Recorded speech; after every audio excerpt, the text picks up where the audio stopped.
Le premier bulletin présenté par Cheikh Tidiane Diao. Voilà, oui.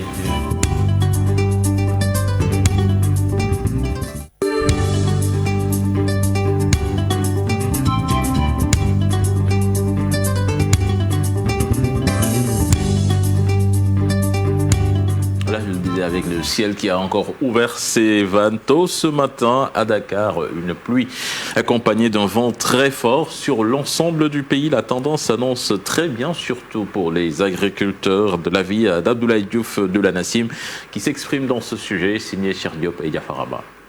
Dakar a enregistré plus de 5 mm de pluie la nuit dernière, un signe de début de l'hivernage grâce à des perturbations météorologiques.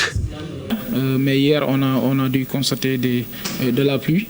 Et cette pluie était due surtout à une perturbation qui avait traversé le pays et qui était logée surtout en mer, mais qui a dû influencer la partie ouest du pays. À la station de Dakar Yoff, on a enregistré 5,5 mm de pluie.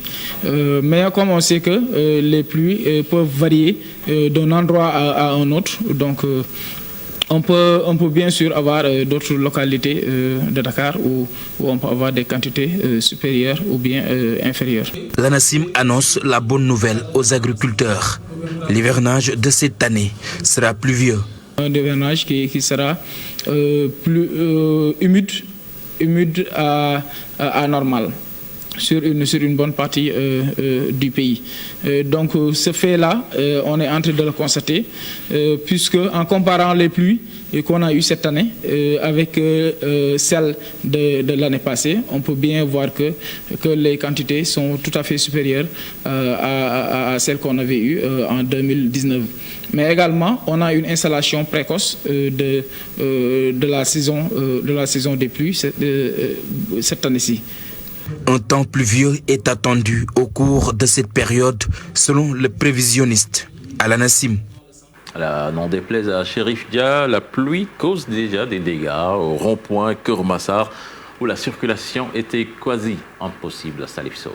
Circuler ici relève du chemin de croix. À quelques jets de pierre du rond-point de Keur Massar, l'économie locale commence à perdre pied, ce au lendemain des premières gouttes de pluie.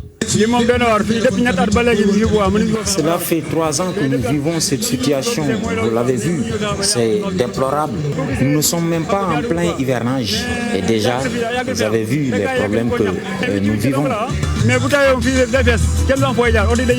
Seuls les gros véhicules passent sans problème majeur. Les autres automobilistes n'ont pas tardé, eux, à ouvrir des voies de contournement. Ce, au grand regret des riverains des ruelles empruntées. Vous avez vu l'état de la route. Elle est tellement inondée que même les véhicules ne parviennent pas à y passer. Nous voulons qu'on nous aide parce que nous n'avons pas les moyens de réfectionner cette route. Cette situation nous préoccupe et nous pose d'énormes difficultés. Même son de cloche chez les conducteurs de véhicules. On devait penser à la réfection de cette route avant l'hivernage. J'ai fait le grand tour pour au moins traverser. Et ça, nous ne pouvons pas continuer à vivre cette situation. Les véhicules n'ont pas par où passer et cela depuis 3 ans. Il faut que les autorités nous aident à réfectionner cette route. Première goutte de pluie, premier mot dans les points bas de la banlieue de Dakar et là où aussi les chantiers sont inachevés. Merci à vous, Salif Sow. Les images parlant, Chérif. Quelques millimètres d'eau et beaucoup de coins de la banlieue, et même des Almadies aussi, comme vous le dites, sous les eaux. Et je pense que quand même... Oui, c'est partout. Je pense que ce qu'il explique, on le sait ici à Dakar, d'abord, il faut que ceux à qui on a confié quand même certaines missions comme l'ONAS fassent les travaux pré-hivernage, en procédant justement au curage des canaux d'évacuation des eaux, ce qui permettra quand même aux eaux de pluie quand même de pouvoir évacuer normalement. Deuxième chose également, ce sont les populations qui ont une responsabilité dans ça parce qu'ils jettent des ordures dans ces canaux-là. Troisièmement, les collectivités locales, comme vous l'avez dit, par exemple Kermassar, je pense qu'il y a des travaux qui incombent à la municipalité pour quand même éviter ces images-là parce qu'il n'a pas encore plu.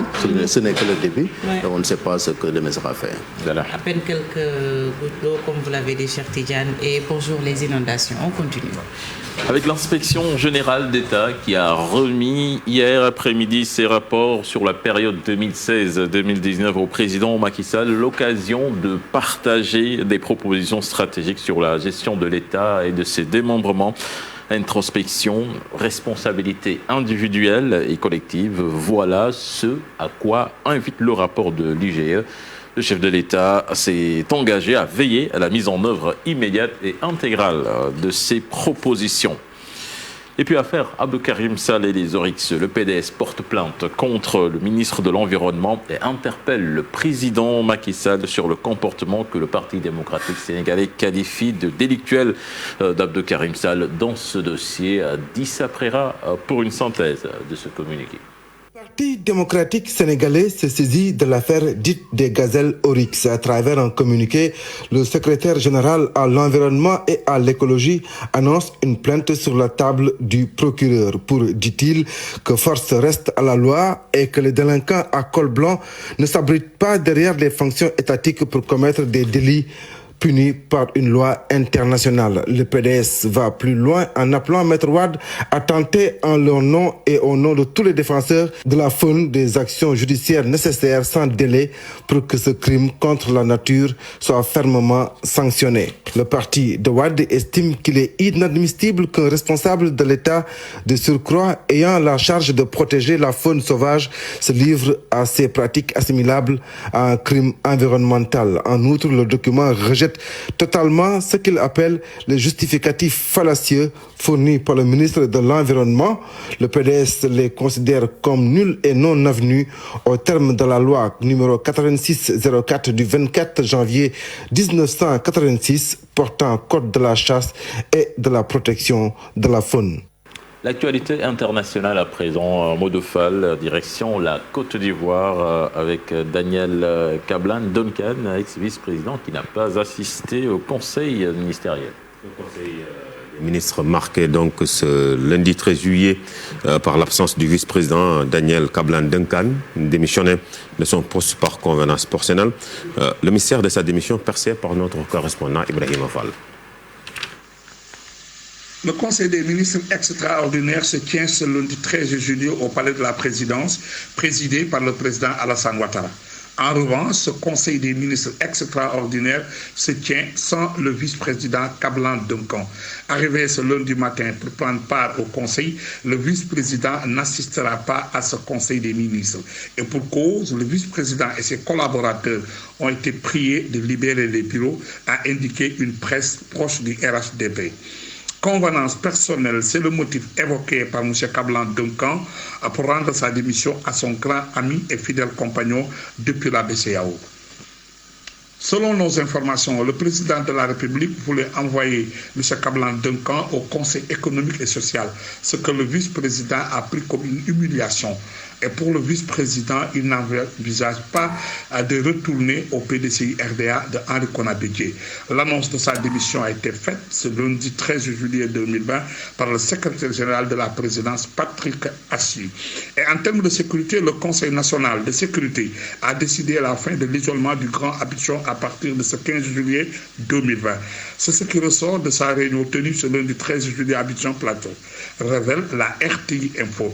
La décision de confiner Abidjan a été prise comme une mesure barrière pour éviter la propagation de la... Ibrahim Fall, au Mali, le fils du président en exercice Ibrahim Boubacar Keïta quitte un poste clé. Pour cause, il est la cible de manifestants qui l'ont d'ailleurs conspué lors des journées de manifestation. Karim Keïta, c'est de lui qu'il s'agit, a démissionné donc ce lundi de la présidence de la commission parlementaire de la défense. Au Tchad, un incident est noté entre militaires tchadiens et français devant la résidence du président Déby. La garde possède devant la maison privée du chef de l'État. La Villa Burkina s'aperçoit de la présence d'hommes blancs dans un 4x4. La grande la garde royale ou la garde présidentielle ouvre le feu sur des militaires français. Aucun blessé grave et ils ont regagné donc leur base après un moment de tension. France, pour terminer, la fête nationale du 14 juillet, marquée par une crise sanitaire mondiale. Pour cette année, pas d'impressionnant défilé militaire avec 4000 soldats français et étrangers, pas de blindés ni de troupes à pied.